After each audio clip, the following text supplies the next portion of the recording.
Halo teman-teman semua, kembali lagi di channel Mimikry Power. Jadi di video kali ini kita akan membahas lebih dalam tentang elemen-elemen pada HTML. Di video kali ini kita akan membahas tentang elemen heading dan paragraf. Oke, jadi heading adalah elemen-elemen yang digunakan untuk membuat judul dan subjudul, mendefinisikan heading. Nah, sebelum itu ada 6 elemen heading yang bisa dipakai di sini, yaitu ada H1. Oke, jadi sebelum kita menjelaskan tentang elemen itu, untuk membuat komentar kita bisa buat pada keyboard kalian bisa buat Ctrl slash yang ada di keyboard. Nah, akan membuat fitur komentar di sini. Kita buat saja ini elemen HTML. Ada H1, ada H2, lalu ada H3, H4, H5, H6, ya ada H6 sampai H6. Nah, kita buat di sini namanya this is heading H1, this is heading H2, this is heading H3, this is heading H4. Oke, sampai H6. Nah, ini ke-6 elemen HTML ini adalah yang mendefinisikan elemen HTML untuk heading. Jadi kita lihat dulu hasilnya bagaimana. Kita lihat di browser. Nah, ini kita lihat ukuran setiap elemennya berbeda. Ini ada H1, ini H2, H3, H4 sampai H6. Nah, elemen ini berfungsi untuk kita andaikan kita membuat artikel, terus ada judul, terus ada subjudul lainnya. Kita membuat elemen-elemen ini biasanya kita pakai H1, H2, H3, biasanya sampai H3. Kita lihat dari website Withrey untuk melihat pendefinisian elemen heading ini. Kita inspect. Jadi saya ambil sumbernya dari Withrey. Nah, kita akan melihat ini HTML tutorial ini memakai elemen apa. Kita cari di atas.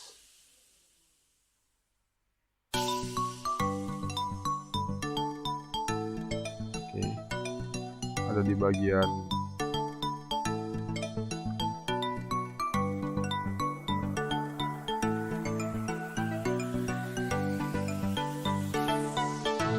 cari lagi di bagiannya, di bagian mana dia.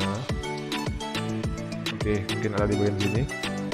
Nah, ini dia menggunakan elemen H1 pada website ini. Nah, untuk kalian biasanya H1 itu, elemen H1 itu hanya ada satu penggunaan H1 di setiap page elemen, di setiap satu halaman itu pasti hanya ada satu elemen H1 di dalamnya. Ini yang judul besar ini ada tutorial menggunakan H1. Lalu ada subjudul lainnya, misalnya ini ada, kalau kita lihat, nah ini subjudulnya, kita lihat dia menggunakan H2. Kalau kita cari yang lain di HTML example, ini kita cari di bagian bawah.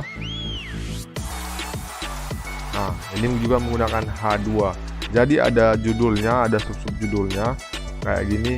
Ini kan menjelaskan HTML tutorial, terus ada subjudulnya belajar mudah dengan HTML, terus ada subjudulnya lagi contoh HTML. Nah, ini juga H2.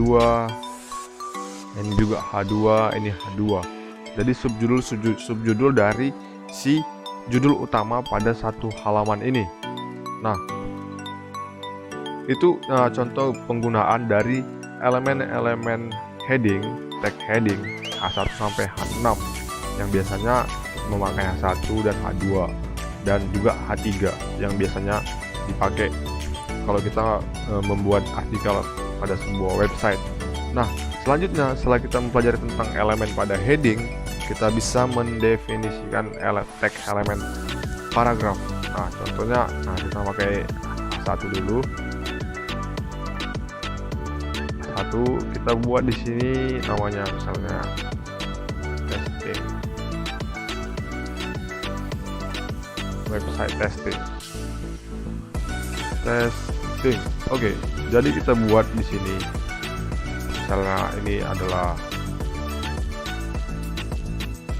how to create HTML page. Nah, di bawah ini adalah judul dari website kita, terus ada subjudul yang kita buat pembagiannya. Misalnya kita buat 2 subjudul. Ini misalnya kita buat conclusion atau kesimpulan. Nah, kita bisa buat untuk membuat konten yang merepresentasikan paragraf, kita menggunakan elemen paragraf di sini, itu elemen P. Kita buat sebagai dummy text saja, sebanyak 30 kata. Cara buatnya di Visual Studio Code, lorem, terus 30, baru tab. Itu membuat ada 30 dummy kata dari dummy text tersebut. Baru ada P lainnya, kita buat juga misalnya lorem, misalnya 15 kata. Oke, kita lihat hasilnya. Nah, ini sudah terbentuk susunan antara H1, H2 dan paragraf-paragraf lainnya. Nah, kalau kita mau buat paragraf baru misalnya, jadi kan misalnya di satu judul pasti ada terdiri dari beberapa paragraf. Jadi kan sesuai aturan juga paragraf ada batasan kalimat, batasan kata yang ditentukan gitu. Kalau kita membuat paragraf kedua, kita bisa tambahin lorem 12 misalnya.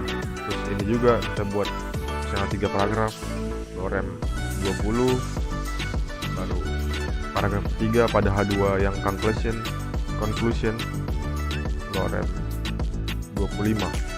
Nah, kita lihat hasilnya. Nah, ini sudah terbentuk. Ini elemen H1, terus ini ada elemen H2, subjudul dari H1 yang ada pada halaman ini, terus ada paragraf-paragraf yang bisa kita buat di sini. Oke, sekaligus kita menjelaskan tentang penggunaan BR. Jadi BR itu fungsinya untuk membuat baris baru. Jadi kita lihat ini kan sudah defaultnya antara paragraf ini dia sudah ada jarak di sini, jarak defaultnya. Kalau kita buat BR di antara dua ini, buat BR, maka akan terbentuk satu jarak baru. Kita tambahin lagi BR di sini, maka akan terbentuk jarak yang baru. Baru tambahkan lagi BR, maka akan ada jarak lagi. Jadi ada tiga baris baru yang memisahkan dua paragraf ini. Nah, selain itu ada namanya HR, elemen HR. Nah, elemen HR ini biasanya membuat garis horizontal pada website kita. Kita buat misalnya di antara paragraf pertama dan paragraf kedua di H2 conclusion ini HR. Kita lihat. Nah, sudah ada satu garis lurus yang memisahkan, satu garis yang memisahkan dua paragraf ini. Nah, itulah salah satu contoh penggunaan elemen BR dan HR. Setelah itu ada elemen-elemen lainnya yang mendasar. Di situ adalah ada yang namanya elemen bold. Untuk membuat bold, kita bisa buat misalnya ingin membuat ini bold, lorem, kita menerapkan prinsip nested element. Jadi dalam satu elemen itu bisa kita buat dia sebagai bersarang. Jadi ada elemen B, baru kita pindahin aja lorem di sini. Baru ada elemen U yang akan membuat underline pada teks yang kita kasih ke Ahmed misalnya.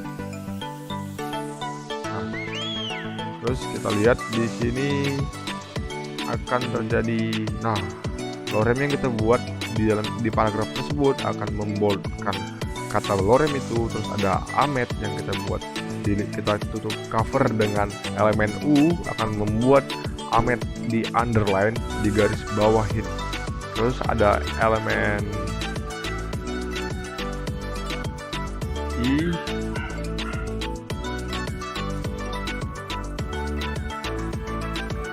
yang akan membuat italic pada kata yang kita pilih tersebut. Nah, jadi udah ada beberapa elemen yang kita pelajari di sini, dan utamanya kita tahu tentang H1, heading, elemen heading, terus paragraf, terus ada yang namanya B, elemen B untuk buat bold, U untuk underline, I italic. Jadi ada juga yang namanya strong, elemen strong di sini kita pilih, misalnya ini Ahmed yang di paragraf kedua dari conclusion. Nah, kita lihat di sini. Nah, prinsipnya seperti bold, cuman ini maknanya memberi penekanan, kayak memberi penekanan pada si kata Ahmed itu. Jadi strong text, jadi kayak penekanan pada kata tersebut terlihat lebih kuat gitu. Jadi ada strong, terus ada namanya EM. Kita pilih misalnya ini EM, kata ini misalnya, terus kita consecutor. Nah, jadi prinsipnya sama juga kayak italic membuat tulisannya terlihat miring seperti italic. Oke, mungkin itu saja tentang topik video kita kali ini tentang elemen heading, terus ada elemen paragraf dan elemen-elemen lainnya. Di video selanjutnya kita akan menjelaskan tentang elemen-elemen mendasar, elemen-elemen dasar yang dipakai pada HTML. Mungkin segitu saja tentang video kali ini. Jika kamu suka channel ini, jangan lupa untuk subscribe dan like. Jika nggak suka, dislike. Oke, sampai bertemu di video selanjutnya. Ciao.